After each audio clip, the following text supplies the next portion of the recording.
Sige po, sir. Sige po. Grabe. Grabe guys, grabe.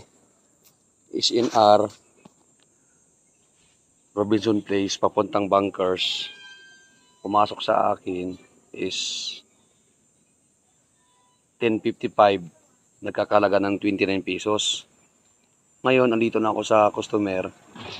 So, ang sabi ng tinanong ko sa customer kung magkano yung shipping fee. Sa customer dun sa apps niya is 59 pesos. Sabi no? 59 pesos. Sa rider, 29. So, isang biyahe ko ngayon, may 30 kagad si Panda. Lupit pala, no? Ganito pala. Laki ng napunta kay Panda, kay rider.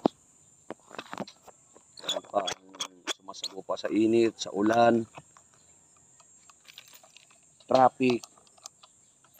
Tapos, 30 sa kanya. Nagtanong kasi ako kay customer. Ang sabi ni customer is 59 pesos dun sa apps niya. Sa akin naman, 29.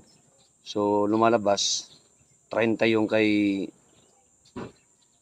Panda. Unang booking ko pa lang to. Lupit. Kaya maraming mga rider si Panda. Gusto talaga magsisilipatan kay Grab. Dahil sa napapansin kasi ng mga rider ni Panda na parang hindi na pantay ang labanan ni Panda.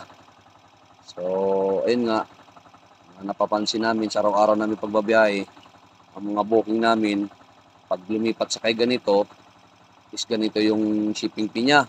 Pag lumipat na naman sa ganun, kasi maraming booking na pinagpasapasahan dahil sa hindi maayos o hindi maganda yung bigayan ng fare. Kaya nga yung iba, sobrang lungkot ng ibang mga foodpanda na nagsisilipatan kay Grab na na-post ngayon na bumalik ulit kay Panda. So naghihintay na lang sila ng uli ng another na matanggal yung post. Kaya sana matugunan to, sana mabago to sa labanan ni Panda. Dahil bagay, marami namang naging success dahil sa mga hindi lumalaban ng patas. Maraming naging success. No? Dahil sa kwarta, kaya gagawin ang lahat para lang umangat sa buhay.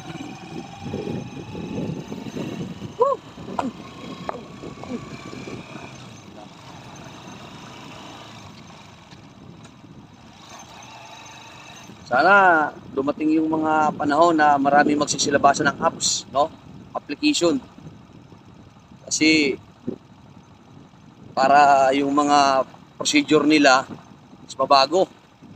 No? Dahil mga rider ngayon, parang siya yung